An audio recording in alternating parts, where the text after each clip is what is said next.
Welcome, and thanks for opting in on how you can turn your love of nutrition, your love of health, or wanting to be a change maker into a career, but doing it with an education program that is not only science-based but has a very holistic approach to it.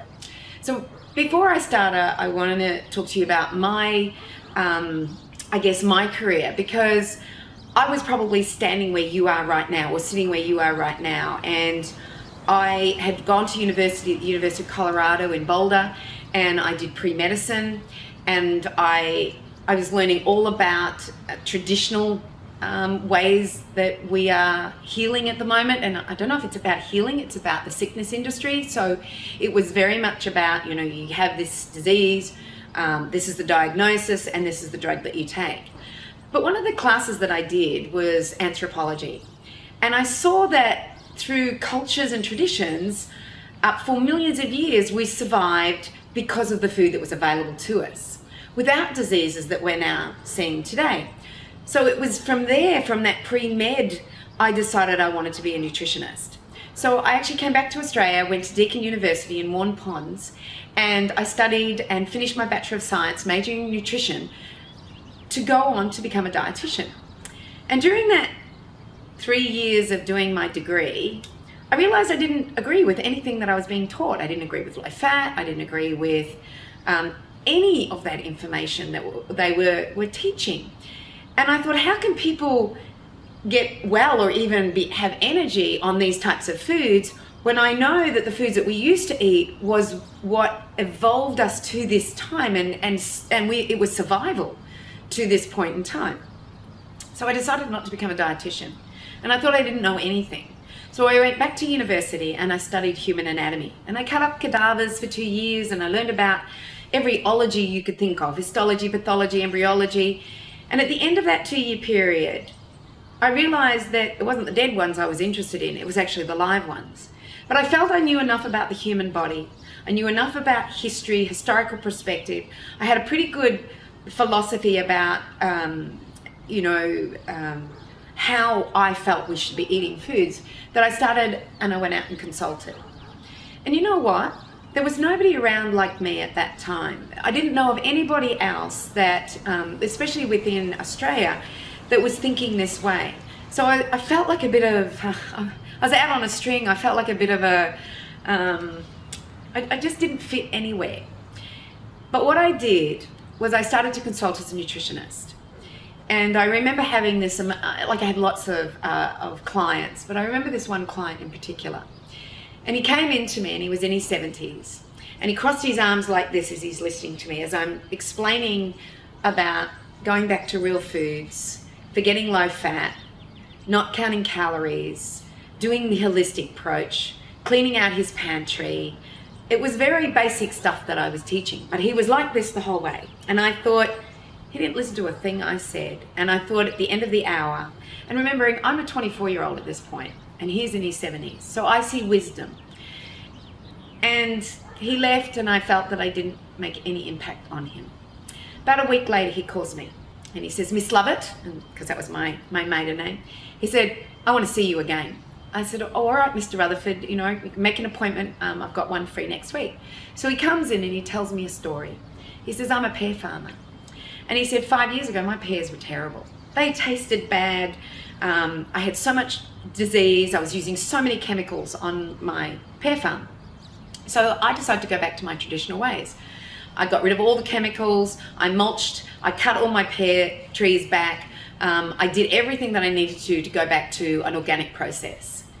And he said, "I have the best pears in the district." And he said to me, "What a fool I've been, that I did this to my farm and I didn't do it to myself." Now, Mr. Rutherford was in a lot of pain. He had a lot of aches. He had a numb leg. He had lots of issues that were happening to him. And he followed me to the T. He started to change things step by step, bit by bit, took away all his medications, and everything started to improve in his life. So much so that he and his wife took off around Australia because he had so much energy and was feeling so good that they decided to have a second honeymoon, and they went around Australia for quite some time. So As my career continued, and I realized that real foods are the future of medicine, or are not critical care medicine. I'm not talking about that. I'm talking about preventative health. And as I realized, as I spoke, that many people were really interested in what I was saying, and a lot of people would come up to me and they'd say, I want to do what you're doing, Cyndi, and I want to know what you know. So it was with that that I decided to create the Functional Nutrition Academy. And I did this with the help of a gentleman by the name of Dr. Stephen Myers, who has a PhD in biomedical science. And together we sat together, for that year, and we nutted through this amazing course that we put together. So the beginning of the course is all about prevention, philosophy, rather than critical care. So we first of all looked at the philosophy that we wanted to teach, and that's a philosophy called vitalism. And vitalism is the holistic approach where we don't look at the heart, or we don't look at the blood vessels, and we just don't look at the blood tests, but we look at the whole body. We look at what you're consuming, what chemicals you're exposed to. We look at the connections in your life. Is your home a safe place to be in? Because you could have chemicals in your home that are not safe to be around, which could be causing hormone issues, because there are many endocrine disruptors out there. We look into the pantry and we have a look at the foods that you're consuming. So this is the vitalistic approach. This is looking at the human body as something that's connected to the universe, as opposed to looking at the human body as just a heart. Because at the moment, what we do is if we have heart issues, we go to our cardiologist. If we have gut issues, we go to our gastroenterologist. If we have arthritis, we go to our rheumatologist. And so what they're doing is they're looking at one section of the body. We know that, as I said in the beginning, we know that through history, we ate a certain type of food. And there was no heart disease, cancer, diabetes. There weren't the diseases that we see now in lifestyle diseases. And the way we're treating these diseases is that we're waiting for them to happen, and then we are giving a medication to subside the symptom, but not address what's causing the problem. And we think we know what we're doing with food and nutrition. We look at the nutritional guidelines on the packet of the food. We don't look at the ingredients. But when we start to look at what we're putting into our food and what we are eating, and how our body doesn't know how to deal with these foods, then of course we're going to have dis-ease. So understanding how historical perspective, understanding vitalism, we can make a real difference in people's lives. And learning this with a science base and with your absolute passion not only about nutrition and food and health, but in your passion to be a change maker.